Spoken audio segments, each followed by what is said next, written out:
Good evening and welcome to our first town hall in a series being hosted by Mayor Collier and his team. My name is Corey Korn and I serve as the Chief of Staff for Mayor Collier, and I will be your moderator this evening.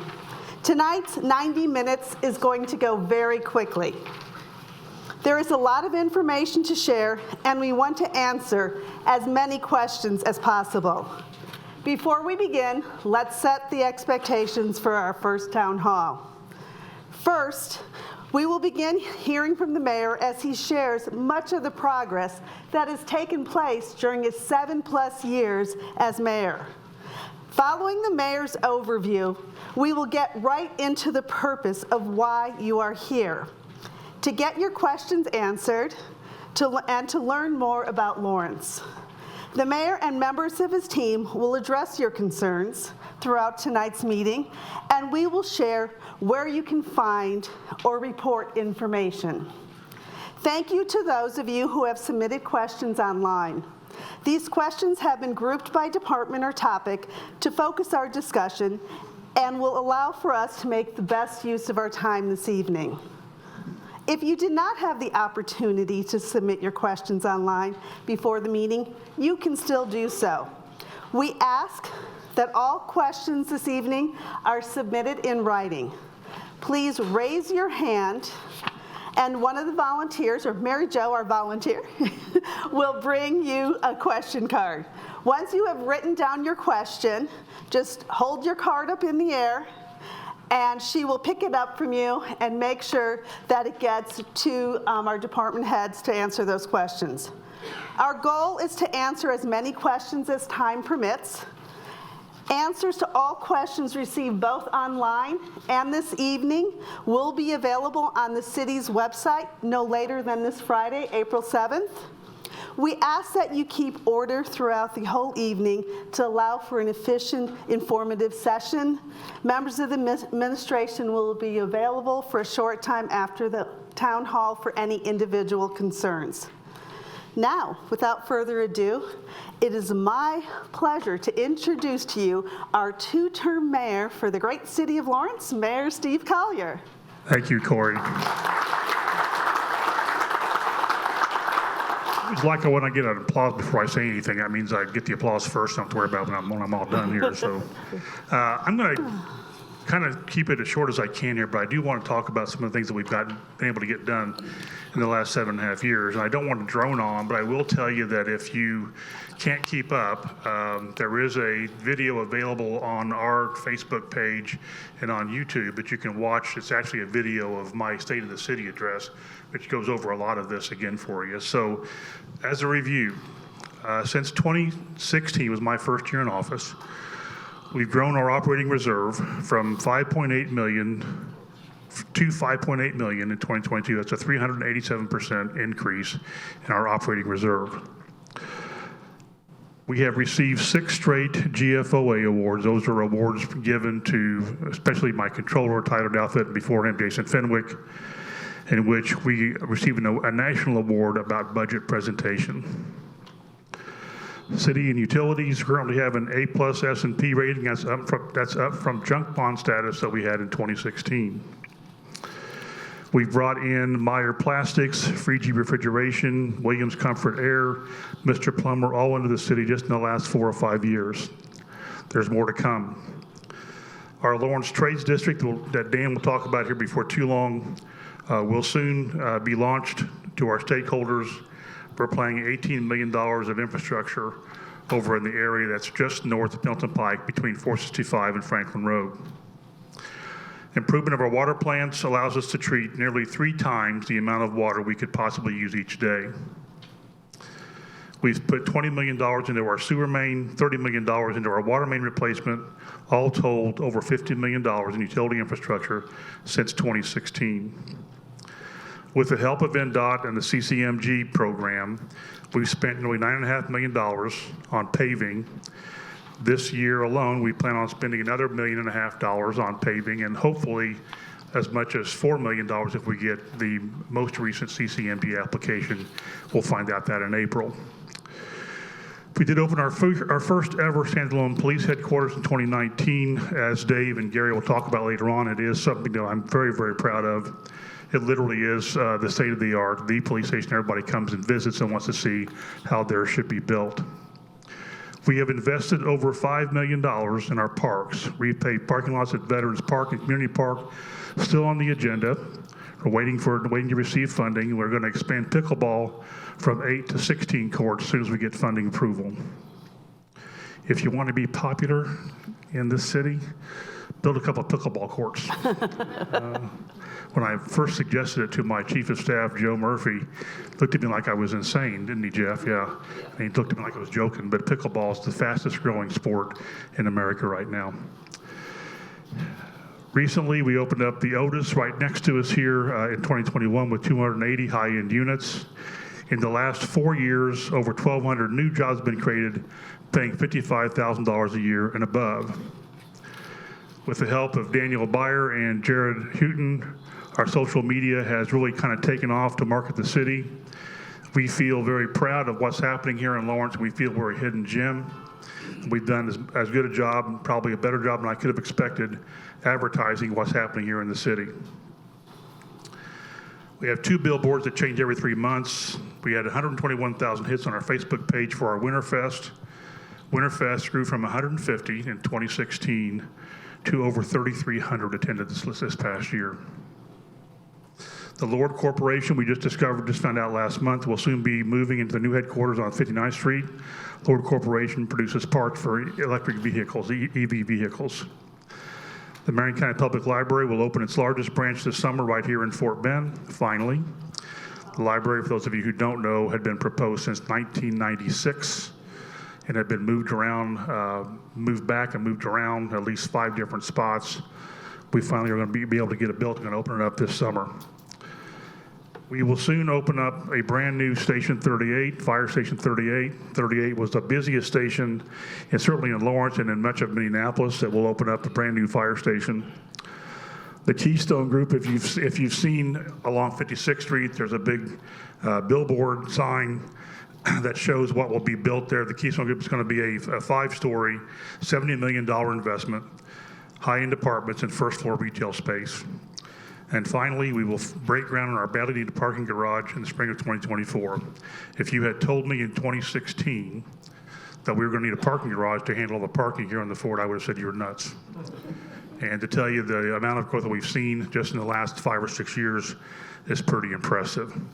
So again, I don't want to go on too much longer, but I just wanted to let you know what we've been doing here on our end of it. You'll see up here in front. You'll hear me say this often, but the one thing I do want to deflect is that I'm your mayor and I get credit for a lot of stuff. But the reality is this team here in front of me, they're the reason why we've got stuff done here. I have got a great team that works. They make me look good on a regular basis. And so I'm eternally grateful for what they've been able to accomplish here. So Corey, I'm going to turn it back over to you now. Thank you. Thank you, Mayor. There is certainly a lot to celebrate in Lawrence, and we are very proud of it. As Mayor mentioned tonight, you're not only going to hear from him, but also from our subject area experts. Mayor's administration team has over 275 years of experience in municipal government. So there's a lot of experience going on behind those decisions that are being made. So let's get started with our first question. We don't want to hold off any longer. Mayor and Dave, our first question comes from Megan Benet. Megan asked, are there plans to make 56th Street from Arlington to Boy Scout Road safer for pedestrians and cyclists? If so, when can we expect to see those improvements? Also, another citizen asked, is there any consideration being given to a roundabout, construction on Carroll Road, especially at 86th Street? In addition to answering these questions, please share information about the city limits and challenges that we have, and also how you work in collaboration with our neighboring cities. I'm going to jump in on the 86th Street roundabout because Sheree and I have been working on that for 3 years now. The 86th Street, if you're not familiar with it, Fox Road and 86th Street is a terrible intersection. It's a four-way stop. We've had way too many accidents at that intersection, and so I have been trying and twisting arms and so on, working with McCordsville and Hancock County, Indianapolis, to try to get a roundabout built there that will reduce traffic problems dramatically out there. Just today, I got from Sri a estimate on what the cost will be from GAI. It's a $3.8 million roundabout if it's built. We will work in conjunction with Indianapolis and with McCordsville and with the city of Lawrence. With the three cities working together, I have great hopes that we'll be able to get certainly a grant money to help defray part of that cost. But the nice thing about that is that cost, whatever it may be, will be shared among three different municipalities. So it's coming. I think most of you know about the 75th Street roundabout that's already on the books. So we're not going to be like Carmel, first of all. Let's start there. We won't be Carmel, but we will be trying to address some of the kind of the major traffic backups that we're seeing, trying to get from the Geist area out to Pendleton Pike. So I'm not sure if you can see the map very well or not. The 56th Street question about Arlington into Lawrence and improving safety. That's technically Indianapolis. That's an Indianapolis thoroughfare. It is Indianapolis territory. Obviously, we're very concerned with traffic safety in our city, but that is not a stretch of road that is under our control at all. 56th Street in the city of Lawrence actually kind of terminates there at 465, and west of there is the city of Indianapolis. Now, if you look at the map, I'd like to take you on a little tour of our great city. You're looking there at about 22 square miles. If you look starting over to the left, you'll see the kind of the maroon area. That's District 1 of our city, and you'll notice that the districts, they vary significantly in size of the districts, right? We just went through a process called redistricting, which happens every 10 years in Indiana municipalities. And that happens because when a new census is done, that's how we're able to track populations. And it's really important that each counselor who represents voters and constituents, who sits up here at council meetings, has roughly the same amount of constituents. So you'll notice that the maroon area it's more densely populated than, say, for example, the kind of the beige area there, District 3, which is, that includes a golf course and a state park and just a lot of area there that does not have homes in it. So that kind of explains the difference in sizes. Mayor Collier mentioned a roundabout at 86th and Carroll Road. That's up in District 6, the yellow area there in the northeast part of our city. District 5 houses the other roundabout at 75th and Oak Landon that's coming. I can tell you too, I know Carmel people tease Carmel a lot because of their, 106 roundabouts or something in their city? Roundabouts. But roundabouts save lives, flat out. They are not only a convenience thing, they reduce backups, they're good for the environment and all that, but fatal crashes and serious bodily injury crashes they plummet. And I remember talking to the Carmel chief of police, a guy named Tim Green, who retired a few years ago. And when they first started going roundabouts, and I asked him, because I was sort of ignorant as to the whole thing, and I said, so are you seeing a complete reduction of accidents? And he said, nope. He said, we have seen a spike in accidents. The difference being they're just little fender benders, right? It's slow speed, it's merging, it's signaling, those kinds of things. But what he did say was that the serious bodily injury and the fatality crashes dropped right off. So much so that the Carmel Fire Department, they used to have an extraction team. Do you know what you call those? Extrication team at every fire station in Carmel.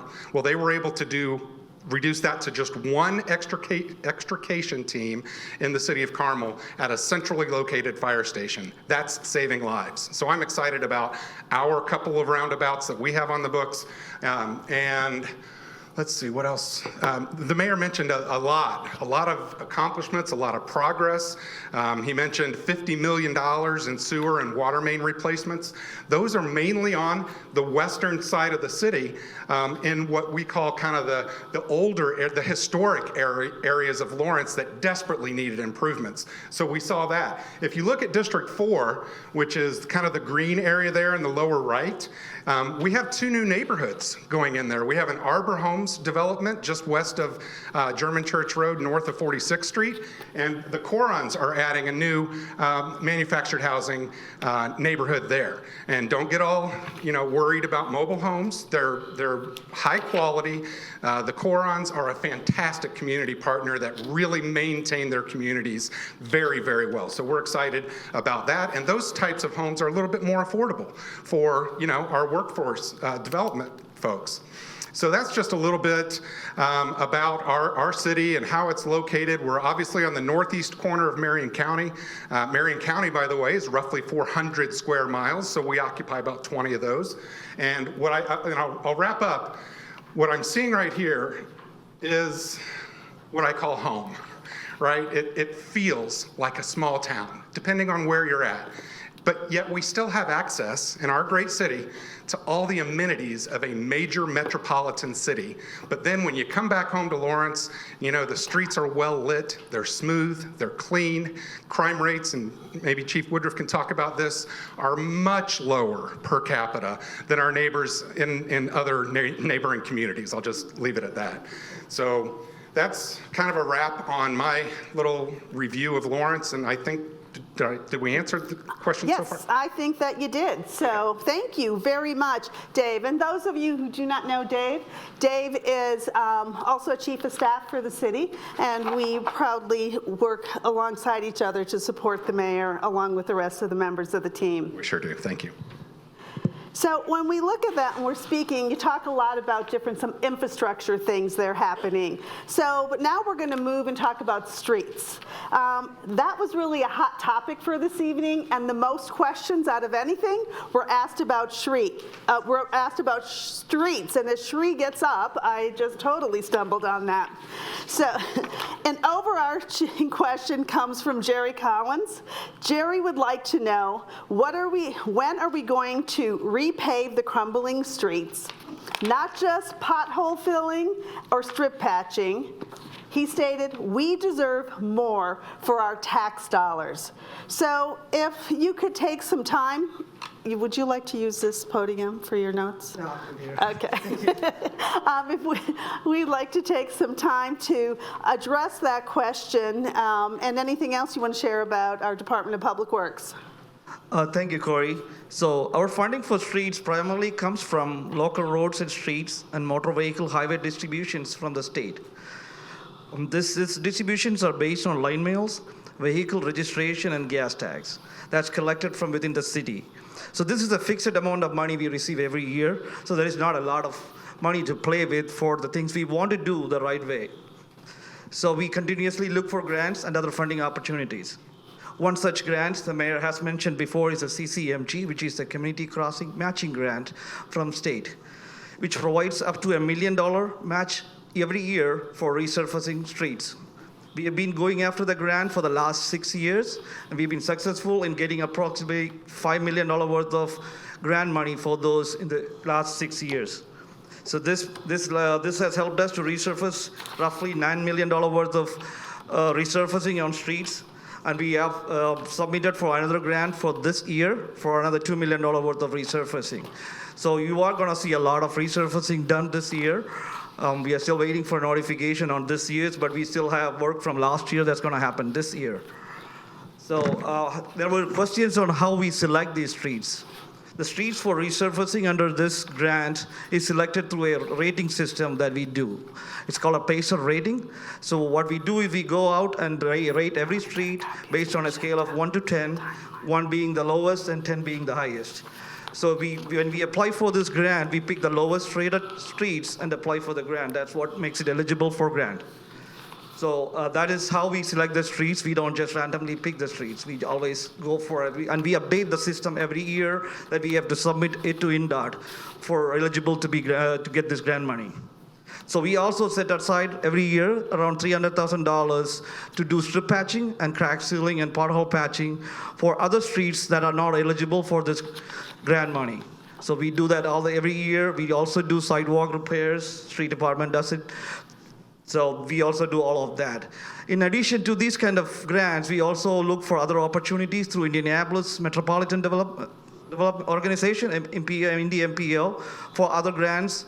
Like one of the grants that we got last year is what's been used to design and build the roundabout at 75th and Oak Landon. So those kind of grants are there, but they are eligible for safety-related projects or congestion mitigation. So we always look for opportunities, and we definitely go after those grants too. So those are all the street questions I had. I think I answered all of the questions that came on streets, but I also want to touch base on stormwater real quick. Great. Because if you all remember, back in 2020, we took the stormwater back from Indianapolis and created our own stormwater district. So that was a very good thing that happened to the city. So over the last 2 years, with the fees coming directly to us, we were able to catch up on all the needed repairs that was not done the previous years, several years. So you caught up on a lot of the repairs, and drainage issues were rectified. So we also started working on some drainage projects. One of that is the Rainbow Lane project that is currently under construction right now. We also submitted for a $600,000 Okra grant through the state, which Office of Community and Rural Affairs. We got last month we got the notice that we got awarded with that grant, and that will help us do some projects on the Brookside Park neighborhood on the west side, which is a much needed project for that neighborhood. So that being said, there are like 3 different projects that are currently under the books now. One is the 75th and Oak Landon roundabout project. That's going to happen in 2025, unfortunately, because it takes a couple of years to design the roundabout. Then we're going to resurface Franklin Street this year, towards the end of the year, because if you have driven through Franklin Road, the road is in really bad shape, and Pendleton Pike, 56 to Pendleton Pike. So we are going to resurface that street, that road this year. And the other project I'm going to talk about is the Brookside Park drainage project that we just got the grant from Okra. So that's all I have to share. Mayor, anything you'd like to add? First of all, I have to tell you that I feel your pain. I'd love to be able to tell you that we can get all of our roads smooth and pothole-free every year, but we're in Indiana. And so we, of course, suffer the freezing and the wet surfaces and the thawing that happen every year. I would tell you that I'm very proud of how much progress we've made since 2016 and how many roads we've been able to take care of. The German Church and the Sunnyside are thoroughfares that really they were Indianapolis' responsibility, but the last thing you want to hear is it's not our responsibility, it's Indianapolis'. So we went ahead and began to spend our money and invest our money in those thoroughfares and get those taken care of. We're about a year away from being able to truly get back into neighborhoods and take care of some of the roads back in the neighborhoods. Once we get Franklin Road done, which those of you who've driven Franklin Road, you know that road's in pretty bad shape. We'll get that done this year, and from that point on, we should be able to get back in neighborhoods and get quite a bit done back in our neighborhoods where they're at. So at this point, I would tell you that to have a little bit more patience, we've made quite a bit of progress. As I said earlier, we've spent nearly $9 million total in paving since 2016. In the previous 7 years, we'd spent about $1.1 million in paving. So we had a lot of catching up to do. So we're in that place right now. You have a question? Yeah. Yep. Our concern is not the schedule of your street paving.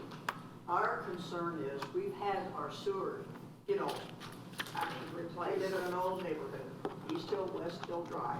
Okay, it's torn up, and it has been.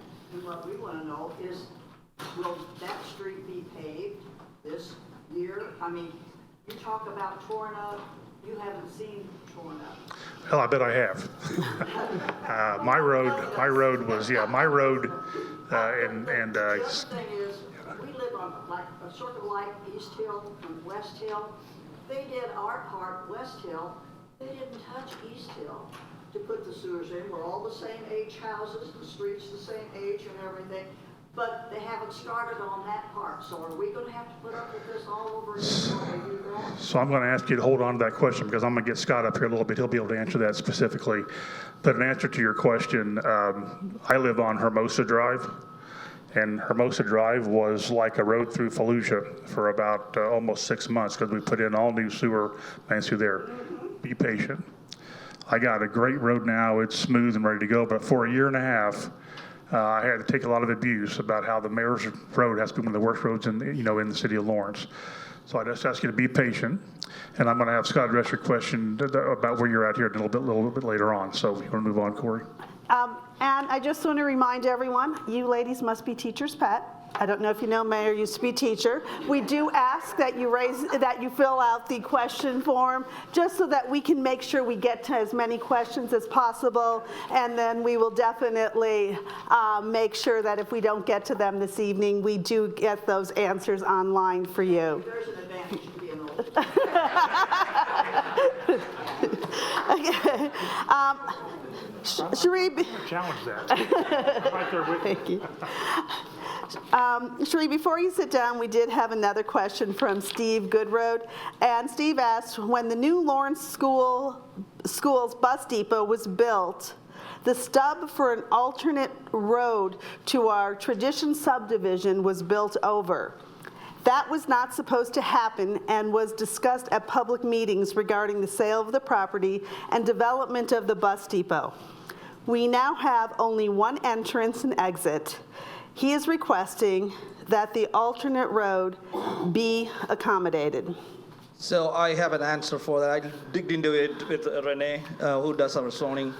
So this is what I have for as an answer. That stub that you see out there was put there by the developers because they intended to, on purchasing the property to the east and expanding the subdivision, not as a secondary exit. So we are not aware of, and we have no record of a commitment from the schools to provide a secondary exit from Traditions.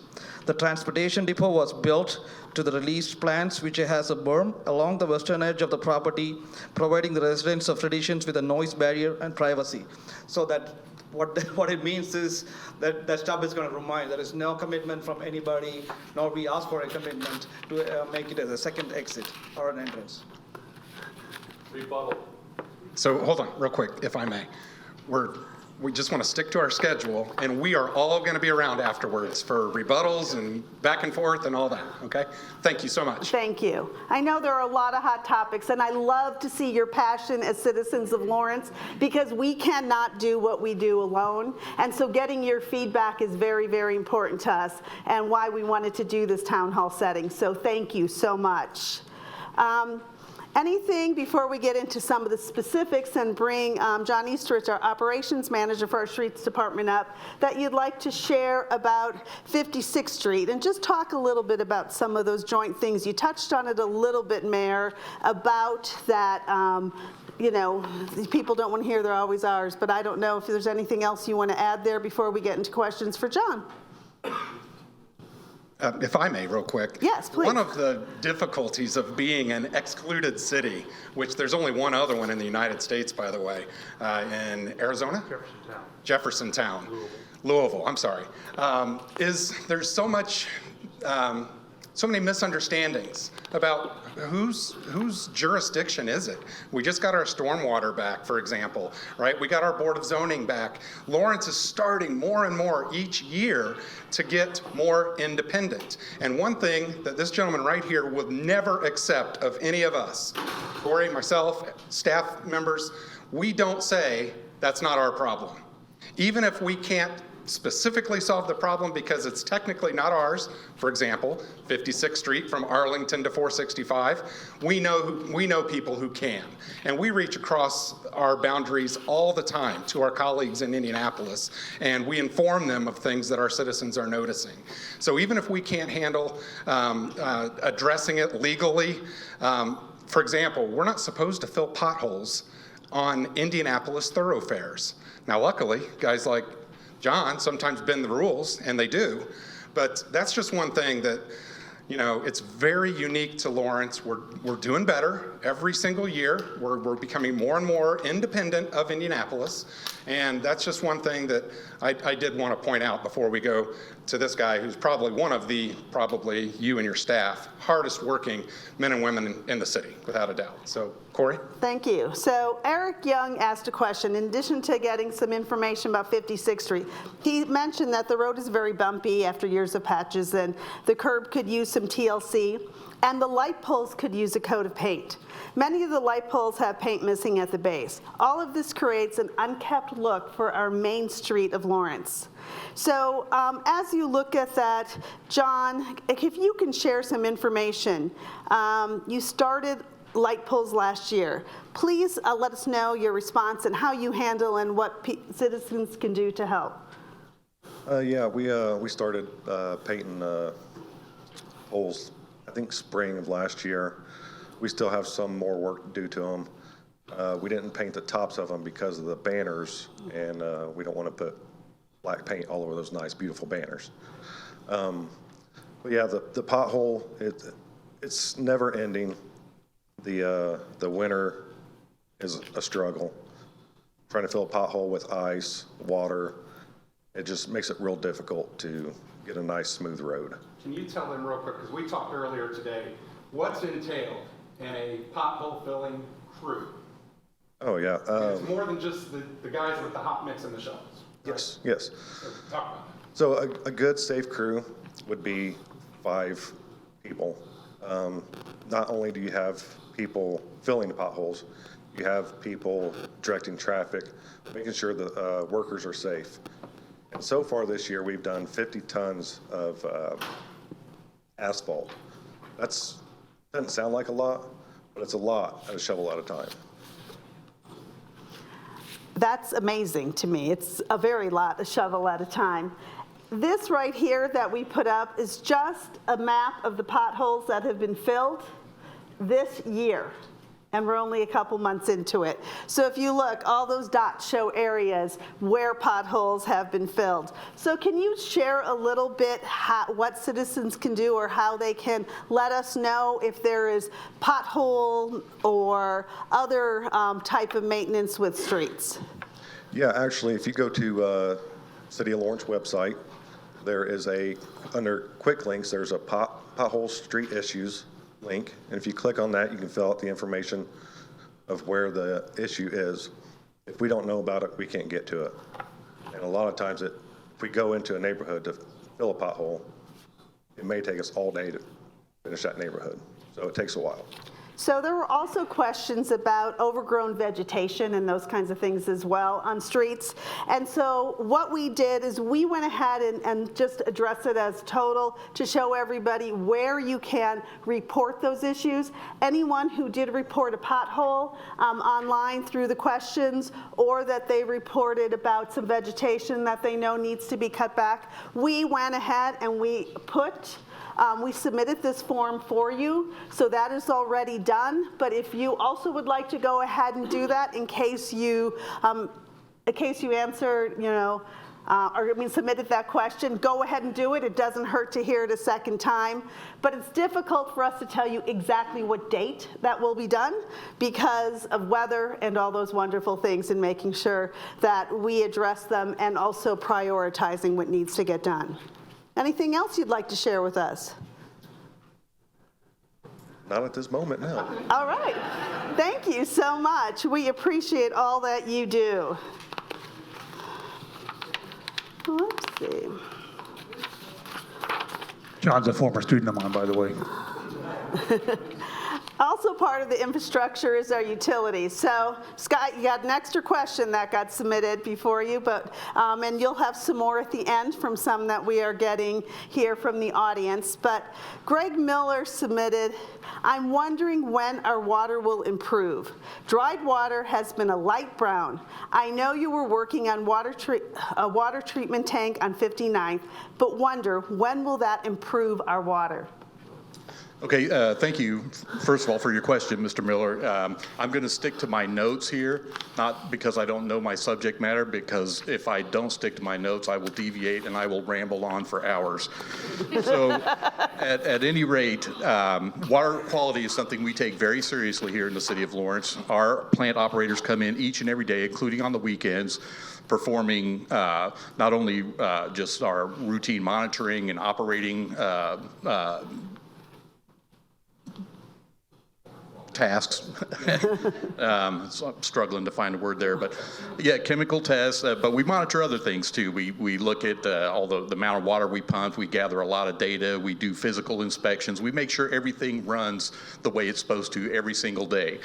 So with regard to water quality testing, we submit roughly 471 tests a month for our water quality, not only internal testing just for us to make sure our plants are meeting the statutory requirements for various things like chlorine, fluoride, phosphates, that kind of stuff there, but we have 51 water distribution samples that get reported to IDEM every month, and then all the rest of our routine testing that we do in-house ends up in our monthly report of operations to IDEM. So I'm happy to report that we meet or exceed all our statutory regulatory water parameters each and every day. So I have no problem with our water quality whatsoever. However, getting to Mr. Miller's question, so clearly we have what is described as an iron situation. So as the mayor alluded to earlier, even though we have spent tens of millions of dollars improving our systems, our water systems since 2017, let's call it, is when we first started getting our funding. We have addressed all three of our water treatment plants, have been either completely replaced or significantly rehabilitated. We've addressed all our storage facilities. We've addressed all our well fields. We've incorporated new state-of-the-art SCADA, which is system control and data acquisition, electronic operations of our plants. And then the other big component, and this gets to the heart of Mr. Miller's question, is our water distribution system. So while our water quality has improved significantly when it leaves the plant, it still has to travel through a network of water mains and service lines that are corroded, are ate up with iron, they're built up. We have frequent main failures. I mean, our distribution system is, I looked this up earlier. I think I told you wrong earlier. It's about 216 miles of water mains and service lines that we're responsible for. So to date, we have replaced upwards of 40,000 linear feet, roughly 3.5% of our total amount of water mains. So we still have a long way to go. So what's happened, though, is that Mr. Miller has had occasion where he's seen a spot of water has dried up and left some brown residue behind, and that is simply iron. And we are going to continue to have iron. And although I will say that in the past 5 or 6 years since we started our water main replacement program, the number of water quality complaints related to discoloration due to iron and manganese has dropped significantly. And this will only continue to improve as we roll out more and more water main replacement projects, which we are doing on a regular basis. So to answer your question, your water quality has improved, and it will continue to improve, although until we have a pristine water distribution system, which will most likely never be the case, because as we're replacing water mains, our existing water mains are getting older, and because we are groundwater, 100% groundwater, we have water that is high in iron and manganese. So we filter that out as much as we can. It is significantly better than what it was prior to 2016 as far as our ability to filter water and treat it. But it is going to continue to be an issue, although it's going to be tremendously reduced. So I don't think that's quite the answer maybe you were looking for, but I'm telling you the honest truth. It is going to improve, but it's going to take time. And we're going to have to keep investing in our water utility and our sewer utilities. See why he took notes? He could keep going. He has a passion here. And if you've ever taken the time, I had the pleasure of going to one of the water treatment, or multiple, and he toured me to all the facilities Scott did when I started in my position. And it was so impressive. And it was amazing how clean and well kept. And so he takes a lot of pride in what we do, and we appreciate you, Scott. Well, I was not quite done yet, but I'll keep going. I'll keep going, and I'll make it quick though. So what I would like to note is that we are never going to get to the place with our infrastructure in this city where we can say it is done. You'll just never get there. That's not the nature of infrastructure. Infrastructure ages just like we age.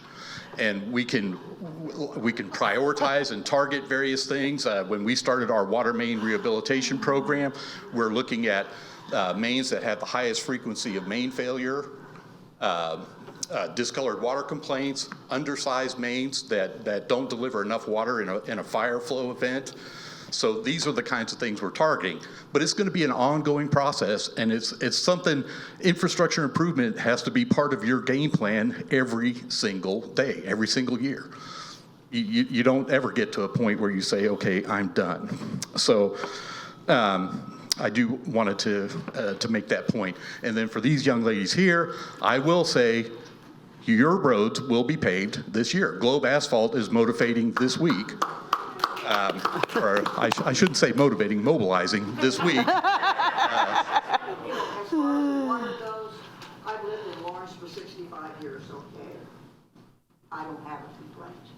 Well, thank you. We work very hard to try to make that happen. But getting to your question as to why East Hill did not get done and West Hill did, with our sewer improvements program, the $4.1 million project we're just wrapping up right now, the defects that were targeted they're prioritized based on high, medium, and low importance. So everything that we're doing, why we did some work on West Hill but not East Hill, is because West Hill had the worst problems.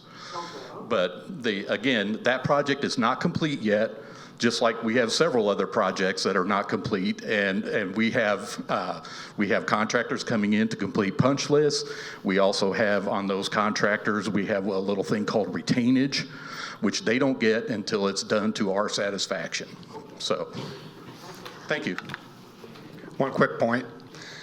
There's an organization, a professional organization called the Indiana Water and Environmental Association. A lot of trade associations in every business, right? This year, Mayor Collier and I were able to go up to Fort Wayne to their annual conference where Scott Salisbury won the Utilities Superintendent of the Year Award for the state of Indiana. I wasn't going to brag too much. It's his second time winning. So I just wanted to point that out because that would never make Scott's notes to mention to any of you. So.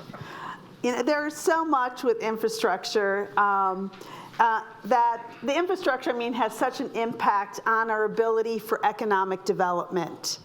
And so we really look at that and say, how can we grow our city in a city that is, landlocked, and it's been here, and also has an older infrastructure. Eric Young submitted a few questions about the Pendleton Pike area. At one time, I read that there was a proposal to prohibit any more buy here, pay here car lots along Pendleton Pike. Did that ordinance go into effect? Are there any other efforts in place to further beautify the Pendleton Pike area? The former self-serve car wash, dog wash came to mind as a place for help. Any plans to add green space to this area to promote more of a sense of community? So a couple of things about that Pendleton Pike. I was actually the author of that proposed ordinance to shut down the number of car lots along Pendleton Pike. You really can't do that right off the bat. What you end up doing is that you gradually encourage other businesses to come in place of the car lots. That's actually happening, and if you've noticed from 465 and you move toward Franklin Road, those car lots are gradually going away. we'll eventually get rid of most of, not all of them. It won't be when I'm still in office probably, and hopefully those of us that are here will be around long enough to see some improvement. But the reality is that what we have on Pendleton Pike is the kind of businesses that grew up around military establishments. We all know what we're talking about, and those are gradually going away as Lawrence continues to develop economically and people begin to invest in Lawrence. We're seeing some very clear and very exciting improvements along Pendleton Pike. The other part of that is Pendleton Pike. If you don't know this, it's actually State Road 67. So the reality is that Pendleton Pike will never be controlled by the city of Lawrence. It is a state road. And because of that, the zoning requirements that in order to I'm going to call it D-zone, okay, parking lots or car lots, that'll never happen. What has to happen is what we're doing. We're trying to do the type of economic development that's going to drive them away from Pendleton Pike and make it more attractive to other storefronts coming in there. I hope you've seen some progress already. I know that I have a tendency to go out and notice these things before other people do, but we have seen some real progress along Pendleton Pike. A racetrack, a bank, Frigie Refrigeration, another express car wash coming in at Franklin Road. There's going to be some real positive growth right along there, and I don't know of a single car lot going in. So we're getting there. It's going to take us a while. So Dan Zerner. Dan is our Director of Economic Development. Please share some information and some exciting things happening in Lawrence. It's great to be with all of you tonight. It's great to see the turnout that we have tonight. That says a lot about Lawrence itself. One of the things I want to point out is that in addition to this fantastic team, and by the way, everybody here has everybody's back. If I went down tomorrow, somebody'd step up and take care of whatever I needed. That's what makes it a joy to be a part of this team. But it's extended a long way. In my role of economic development, I get to work with the Board of Works. I get to work with the Fort Harrison Reuse Authority. I get to work with the Redevelopment Commission, all of which carry a huge, huge load in this city that's making the changes that you're seeing today. And by the way, most of those people are all volunteers. And I can't say enough for the spirit there is to make Lawrence a better place every day. So as you see the people that are filling in those roles, please say thank you to them because they're passionate about it and they do it because they love the city. There are a lot of challenges in this city, a lot of great things going in this city. We're going to talk, I'm going to back up to where you were just a second. So you've heard a lot about the Trades District. Can you get to that slide where you were just a second ago, Corey? Whoops, sorry. There you are.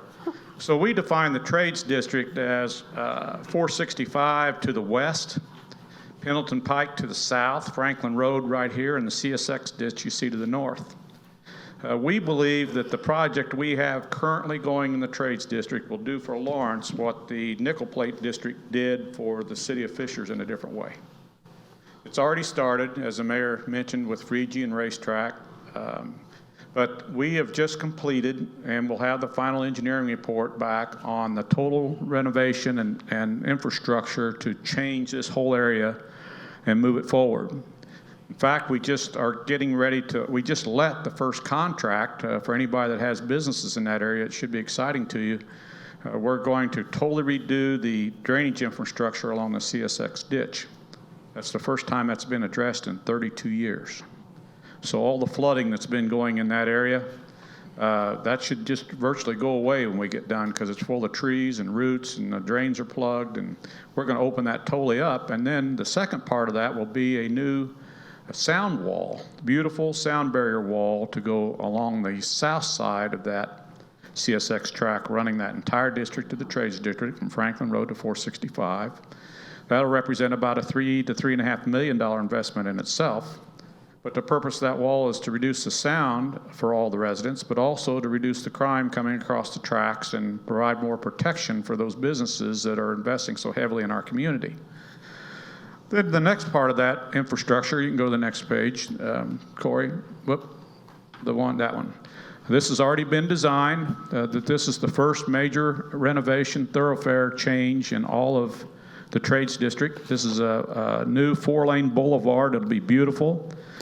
fully landscaped medians, sidewalks and paths along the side of all the roads, and providing infrastructure to allow all the commercial and business traffic to have new ways out to Franklin Road and start to take a little bit of the pressure off of the Sellers Road intersection, which you all know is as bad as it is.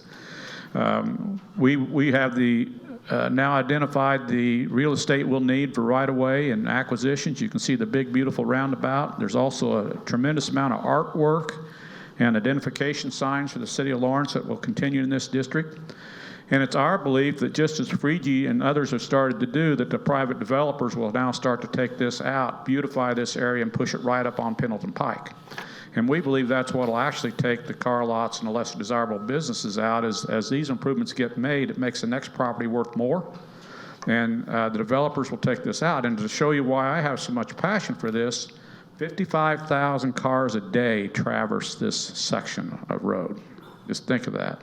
This is the main gateway to all of Indianapolis from the east. So that's what you're seeing happening here. If you go to the median shot with Pendleton Pike, we'll take that next. So it's been, that one there, it's been in the works for some time, but from 465 all the way to Sunnyside Road, NDOT is starting a new project. Starts 2024? Should be complete in 2026, where this is one of the most dangerous sections of road in all of Indiana, where people are crossing at high speeds trying to cross across those medians that exist now. And NDOT's going to shut those medians down and reduce the number of left-hand turns. The other thing it's going to do for Lawrence is they've agreed to allow us to turn it all into landscape medians. So you're going to see beautiful green space and eventually trees and flowers and those sort of things all the way from 465 to Sunnyside. And I think it's really going to change the appearance of Lawrence as we go forward with this. Sorry, the old guy's got to put his glasses on. While I'm here at the intersection, the mayor very briefly touched on it, of Franklin Road and Pendleton Pike. Crew Car Wash is on the northeast corner, is taking that entire location and turning that into another crew. That shows you how busy this is, because if you stop to think, they have a location at 56th Street, a new one now in McCordsville, and they basically have 3 of them under 10 miles. I've never seen that anywhere else in Indiana. That shows how busy this corridor is and how viable it is for development. We have big plans long-term for a parking garage inside the Trades District, as well as a trade center development space, kind of like a place where you take your kids and they can run the controls of a dozer or see what an electrician does or help develop the trades work as in conjunction with the schools. So a lot happening here. Next thing is the Keystone Project. The mayor briefly touched on, but we'll give you a preview. This gets started yet this year, probably July or August. This is a 5-story high-end apartments. This will be the last of the Fort Harrison big housing stuff. But the cool thing is that they've agreed to put a major restaurant, high-end restaurant in the bottom of it, as well as other amenities. And the FHRA parking garage will be right in line with, right next to the hotel on the other side of this development. So combined with the great work we've done that you'll hear about more of the Civic Plaza and the park and all the things that are going on the Fort board has done a tremendous job, and they're a real pleasure to work with every day. Another thing that we don't have a slide for, but I see Jerry Clifford, he's the president of our RDC, been very instrumental in a lot of the things we have going on, volunteers a lot of time. We were just successful in receiving an EV charging grant from the Indianapolis Metropolitan Planning Organization.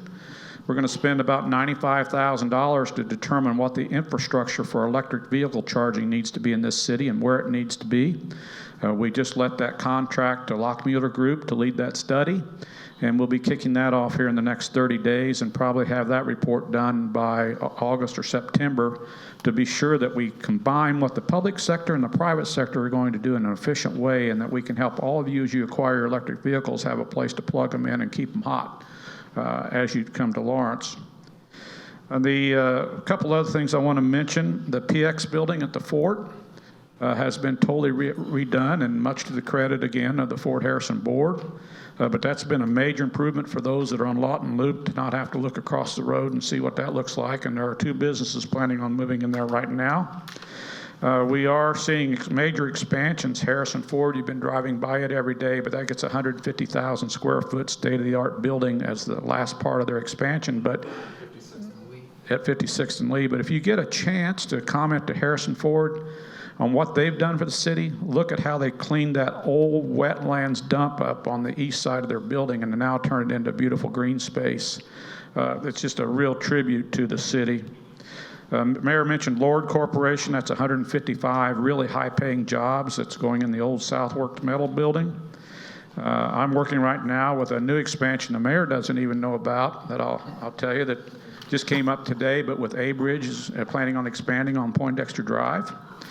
So we have I'm getting about 1 to 2 calls every third or fourth day right now of people wanting to locate in Lawrence because they see this as such an exciting place to be.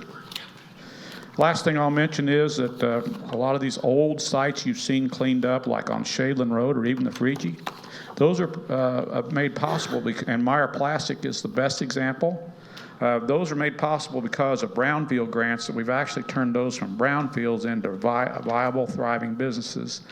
We just wrapping up a $300,000 brownfield grant, and the city's applied for a new $400,000 brownfield grant. We expect to receive that announcement in May.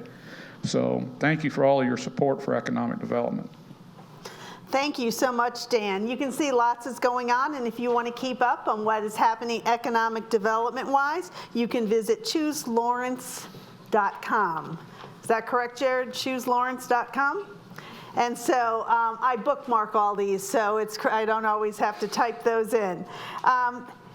Mayor, all this costs a lot of money, but there's a lot that you do with your team to make sure that we secure some additional funding. Talk a little bit about that, and then we'll have our controller come up. I have a list in front of me of some 21 different grants that we received since 2016. The city's annual budget for Civil City is about $26 million, give or take, one way or the other. Each year it changes a little bit, not a whole lot. We have received from 2016 through 2023 $39.4 million in grants from organizations throughout the state of Indiana. So we've essentially received in grant money or matching money an amount equivalent to about 1.5 or 1 3/4 of our actual budget. So those things all help us all help us be able to stretch our revenues each year. I think the biggest thing that I would tell you is that one thing that I've been quite proud of is the ability since 2016 to today is to be able to operate under a balanced budget and actually be able to put money aside. We refer to that as operating reserve. We budget, I think, the most correct way you can is that the same way that you would do at home, is that you put more money into departments than what you think you may spend. At the end of the year, what you haven't spent becomes a part of your OR. That allowed us to, over the first 4 or 5 years, to build up a rather dramatic OR, enough to where we were able to move, I believe it was $2 million into a rainy day fund, $1 million into a rainy day fund, so money that we can put aside for a special an account in case we have some kind of an emergency in there. So I'll let Tyler speak more to that when he gets up here, but I do think that we've become the gold standard for operating reserve is about 20% of your overall budget. For us, that would be somewhere around $4.5 million. So we've been well above that for quite some time. So you can certainly feel very good, very comfortable with the position that our city's in right now financially. And really, even if we look at down long term, we can project out, which we do a pretty good job of, what our spending will be in the years to follow. Corey. All right. Tyler, before we get into some questions for you that were submitted, if you could share a little bit about the total budget, income sources, those kinds of things. Yeah, thank you. I will try to be quick. I believe we're about 20 minutes behind schedule. And unfortunately for everyone here, Dan is a keynote speaker, has before, so I get to follow him, making my life a little bit more difficult. So that's my punishment for the day. But so I'll be brief. All of our financial information, you can visit cityoflawrence.org/financial and find all of that data, our proposed budgets, our adopted budget books. Some examples are actually in the hallway out there. So we have received the GFOA, which is the Government Finance Officers Association Award for Budget Transparency since 2017. In our 2023 budget, we have submitted again and are very confident that we will receive that award yet again. So this is something we're very proud of. It's a testament to our financial really focus that we've had here. I'll be kind of brief. I think you have a slide for me. It turned on its side. Well, that's not very helpful, but from memory, I'll just go off. So our general fund revenue sources. Yeah, I can read that one, but there's one before that one. Our general fund property revenue sources break down really about 44% is property taxes, so that's a pretty significant piece for us. Here's the sources on its side. Yeah. 43%, so my memory was okay. Second in there is our local income taxes at just under 18%. Moving to the actual where that funding goes, about 70. You can jump to that previous slide. 77% of our funding is dedicated towards public safety. The second actually largest piece is about 8% for trash collection. So public safety does utilize a lot of our funding, and it's a primary focus for us because the needs are significant. Last little piece here. So in 2022, for the 2023 budget process, we instituted, for the first time to my knowledge, budget workshops. So we hosted 18 budget workshops. That was for the public to come in and kind of have all of your input and allow us to receive kind of the key things you want to see us get done with your tax dollars. So we will be hosting those again for the 2024 budget proposal. Be on the lookout for a social media post and probably a newsletter on that in August. All right, Tyler, we did receive a few questions for you. One came from Jim Wright, and he asked for clarification about a statement made by Councilor Denny at their March 6th meeting. Councilor Denny stated that the budget reversion resulted in property tax increase. What caused this increase? So 99% of the time, if your budget reverts, you're going to actually have a property tax decrease. And so I'm not sure what was referenced in that because you don't have it up. But in the back, we have packets on our property taxes. So we actually saw from 21 to 22 a 6% tax decrease. So again, I'm not sure, but I wouldn't get into the weeds on how property taxes are set, but almost every time you revert, it's going to cause your property tax to drop. So we did see our property tax rate go from 77 cents down to 72, rounded up 73 cents. So there's a packet in the back on that. I would say, and I hate to use the word assume, but I believe that that's probably looking at our total tax rate from 2020 to 2021. And there was an increase, but that was due to the schools referendum, so not the City of Lawrence tax rate increase. So again, the 22 tax rate that we're kind of discussing here did decline by 6%. So it's a good question. All right, thank you. Also, Liz Mazur would like clarification on how and when it was communicated to the Common Council members that they failed to provide a breakdown of city spending within departments and that the 2022 budget could not be submitted until that was done. Yeah, so that's a good question. The 2021 budget process was an interesting one, to say the least. Back on the adoption day, the Deputy Controller did reach out and was looking for those line items from two different individuals. One was a council member and one was their financial advisor. We didn't hear back on those. So that was something that we were looking to receive. One thing that I kind of noted was just to keep in mind that we didn't actually receive the second amended ordinance that removed the line items until about 30 minutes before the council meeting. So we kind of had to react as things were unfolding in that instance.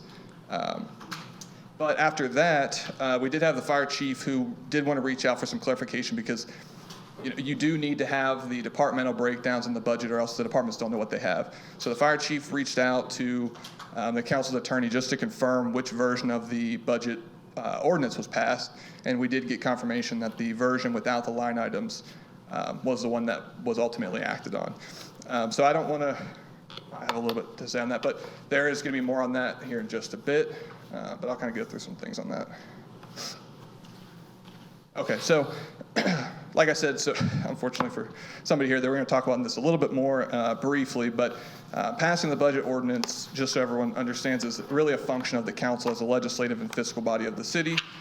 So the statute on that is pretty clear under Title 36, and you get to be more detailed than me, that we do need those line items. So like I said, the general fund, I believe that there's about 10 departments in there, so if we don't have departmental breakdowns, there's not really a good way for the police or the fire department to know what they have. So it is important. Once the state certifies that budget, in terms of notification, there's about 3 different public sources that they do.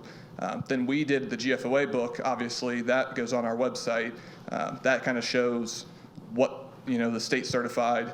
Then we hosted, well, we didn't host, the council's financial advisor hosted a budget workshop in May where they referenced the budget reverting as well. So then we go to do the 23 budget cycle, and we are referencing the 22 budget throughout those workshops with the council and with the public.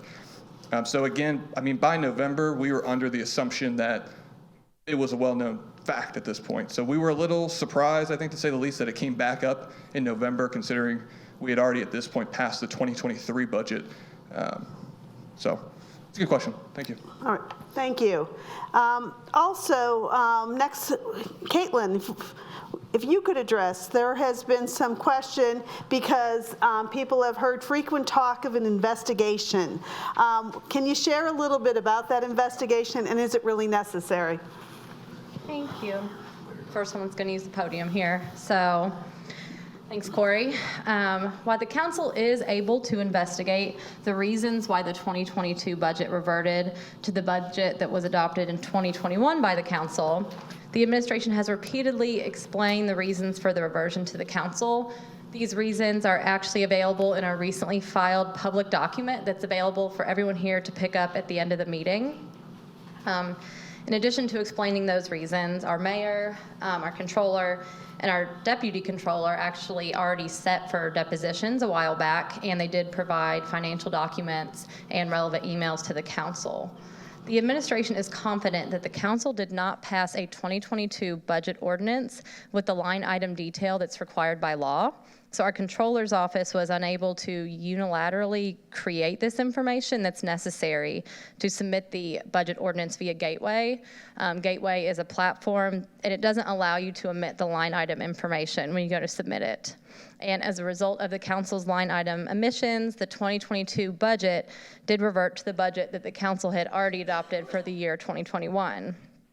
In addition, there's an ongoing dispute between the council and the administration concerning the council's attempt to appropriate funds without the mayor's recommendation, which is required by Indiana law. So while the council may conduct an investigation and hire attorneys to assist, it doesn't follow that the council may unilaterally appropriate funds to finance this endeavor once its 2023 budget for this purpose has been depleted. And the mayor doesn't plan to recommend additional funds for an investigation into a question that the administration has already answered and that's now the subject of a court proceeding. I'll speak a little bit about that court proceeding now. To avoid the endless debate about these two ongoing issues, the administration did file a petition in the Marion Superior Court and has asked that a 5-judge panel resolve these ongoing disputes between the administration and council. A copy of this public petition is available for anyone here to pick up at the end of the night there on a table in the back of the room if anyone would like to grab that to learn more. Thank you. We also did receive a question from Rob Schlafer, and maybe you can help us with this one as well. It is my understanding that council meetings are to follow Robert's Rules of Order. Per Robert's Rules of Order, board members can amend the agenda before or after someone makes a motion to adopt the agenda. To do this, any board member can motion to add items, delete items, change things around. Once someone motions to amend the agenda, the board takes a vote and the majority rules. Can you please comment about the use of Robert's rules with our council? That's also a question that can be directed to the council, but I can briefly speak on the Roberts Rules of Order point.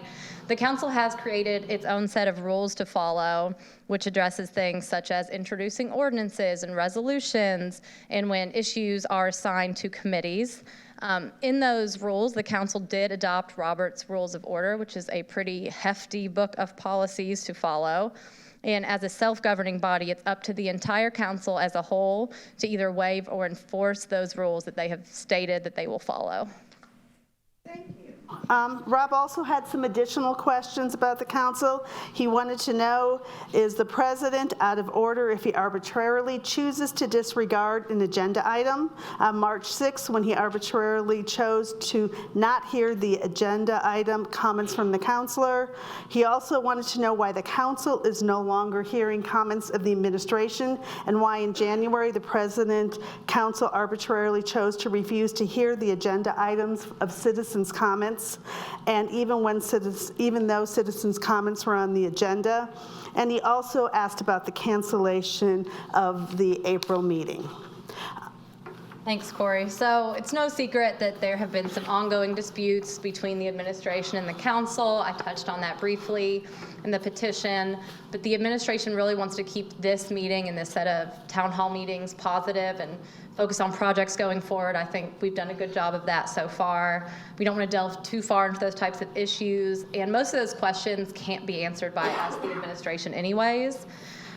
They would need to be answered by the council and its members, so I would suggest that Mr. Schlafer or anyone with those types of questions can reach out to their council member, and he or she can answer those questions. Their contact information for all of our public officials is located on a sheet in the back of the room if anybody has questions for any elected officials. And we will also have any responses that we can make to any of the questions, and you can see the full extent of his questions on the website, because as we said, we will have all questions and answers available on the city's website beginning April 7th. Thank you both, Tyler and Caitlin. Now let's talk about some green space. Mayor, I think you have some improvements that in our parks that you might like to highlight, because I think you mentioned one of your favorites a little bit earlier. It's not really my favorite. I don't even play pickleball, but I just know it's real popular. So my son does, and I guess it's for, what do I want to call it, millennials and above. I'm way over a millennial, but I can play pickleball, I guess. We've made several real gains. We've invested over $5 million in our parks in the city of Lawrence since 2016. Now, that was long overdue. As Eric Martin, who's been here longer, I believe, than anybody, as our parks director will kind of justify, we went through a long period of time where we put almost zero money in our parks department. And we really are, we should be, and we are very proud of the number of parks that we have here in the city of Lawrence. And in fact, per capita and for our size, we probably have the most parks of any other city of our size here in Lawrence. So one of my goals when I became mayor was to invest a lot more money into our parks. And we have done that. We are still awaiting some funding to be able to make some improvements still in our parks. We've been trying to get, for example, our paving done on the community park and Fall Creek and the FC Pride parking lot, and get some of those done. Now, we haven't been able to get that funding approved yet. However, I will say I'll give a kudos here to John, who was up here, and Jim Hennigan, who are doing a kind of a patchwork fix where we're going to grind up the existing asphalt and then bring in some what are called filings, and we're going to have to roll those so that it becomes smoother. It is not the end-all fix. It won't last very long, but it will at least keep us from blowing out tires and knocking off hubcaps and make it more safe. I just talked to Victoria. She was here a little bit ago. Are you still here, Victoria? I didn't. People left over. Yeah, there she is. She and I were had several conversations about what we were trying to do, what we could get done. everybody here pray for dry weather right now. And with dry weather, we'll be able to probably get very close to getting what we need to get done in order to make those parking lots safer by the 29th of April. We currently are paving 75th Street between Indian Lake Road and Oak Landon. We're going to use some of the millings from that road to bring back over here and to level out that parking lot right there. But ultimately, we want to be able to pave all of Community Park and pave not only Community, but OYO and also the soccer stadium back there. So we have both Jeff Vest, who's been our longtime president of our Parks Board, and Eric Parton here. But I'm really proud of what they've done so far. Jen Park did almost a complete renovation in the building over there, and it looks fantastic. You've all seen what's happened at Sarah Center and now the Heartland Film. We brought them in. The community center, we spent quite a bit of money on renovating that building. So we've invested in our parks, and we want to keep doing that because it's one of the, if you hear the phrase live, work, and play, that's part of what we're trying to get done here. Thank you. Okay, Eric, anything you want to add there? Because we're going to go on speed dating here to tell you about the rest of our Real quick, departments. Victoria is the director of the Fall Creek Little League and represents literally hundreds of kids and their families and has such a vested interest, as do we all, in the community park parking lot. So that, I wanted to clarify that because people are like, who's Victoria? Thank you, Victoria. You keep us moving. So, real quickly, Corey had some messages about trails, and just to let you know, we are working on a trail from Lee Road Park roughly to 63rd and then east to Winona, which is funded through the state, through the next level trail at $1.7 million. So we should be letting that contract in October, and hopefully construction starts in January of 2024. Oh, I'm sorry. Just a few points of interest. Alexander Park, I go around working on playgrounds, which is probably a lot more fun than what you others do. But we put a new playground in Alexander Park for 5 to 12-year-olds, and will be open here in the next week or two. We're putting a new 2 to 5-year-old tot lot at Community Park. That will go in the same proximity as the other structure that's there. We have a fitness trail, which I probably need to get on, but it will go around the sledding hill and then also the paved area at Community Park. And the mayor did mention pickleball. We just asked that you keep in mind when you go over there, it's only 8 courts and it gets busy. We have some tournaments scheduled this summer, so keep an eye on our city website. There might be some dates that you can't go over and play, so we ask you to support those non-for-profits that are having tournaments, and again, check our websites. And then lastly, April the 8th, this Saturday, we'll have I believe it's our 38th Spring Fling. I've only been here 39 years, so. You don't remember that first year? No, I don't remember that first year. I think it was the Easter Bunny. But it starts at 9:30 at Community Park, ages infant up to 12-year-olds. So come enjoy. It is free. We do ask you to register. Go to visit LawrenceIndiana.com and register for that. We apologize How many eggs are we talking about there? 10,000 eggs. Thank you to community members for filling those. Again, can't do it without all of you. Sorry, we're having a little technical difficulty, so we lost our pictures back there, but we will do that. Also, Jeremy Nix and J.W. Sanders, thank you for your questions about trails. You will have your a little more specific answer there about the master plan and what we want to do that you'll be able to see on site. Let's see, Damaris. We heard about one event. You want to share some more information because that is a big question we get all the time, not just through something like this, but we also get lots of calls about what's happening in Lawrence. And Damaris, for everyone's knowledge, is our Director of Communications for Latino Affairs. Thank you for the introduction. Well, buenas noches, everyone. I'm glad you guys all made it tonight. I'm going to try to be very quick because I know we're kind of on a time crunch here. So I know Eric has already invited you all to Spring Fling this Saturday, so I hope you can all make it. But I am excited to announce that we have Fiesta Lawrence coming up pretty soon on May 13th. And this year we're actually doing, we're going global, so Fiesta Lawrence goes global. We are hoping to have, we wanted to be more of an international festival to celebrate just the beautiful diversity that we have in the city. So we hope you can join us. We're still looking for vendors and organizations. So if you know anyone at the end of this meeting, please feel free to reach out.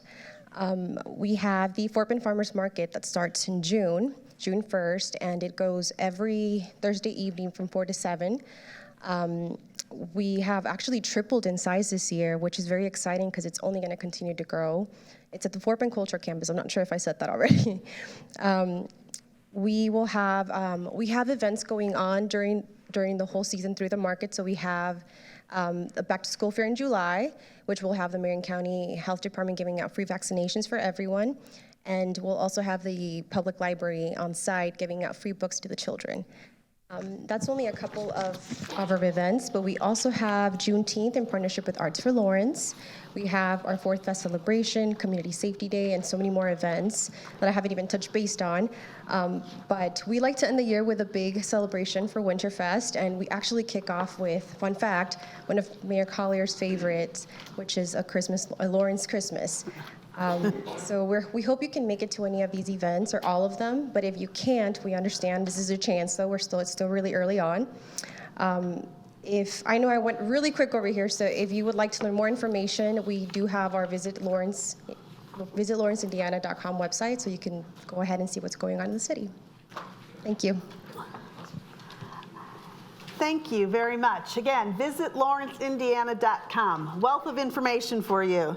Now we want to get into something. Recently Dave was speaking, and he talked about public safety and mentioned that it was key to everything we do. So as we transition into that, you want to say a brief moment about what you were referring to? Well, as you heard from Tyler a minute ago, 77% of our $26 million budget is dedicated to public safety, and that is the absolute foundation. It's the umbrella under which all these other items, all these other departments operate. If people don't feel safe, and if they are not actually safe, then it's, what's it all about, right? So Chief of Police Gary Woodruff is here to join us as well, and he's going to talk about a few of the the big things going on the police side of the house, and Fire Chief Batalis is here also, and maybe just a couple points. We're down to about 9 minutes, so you want to just let them know what's going on with LPD?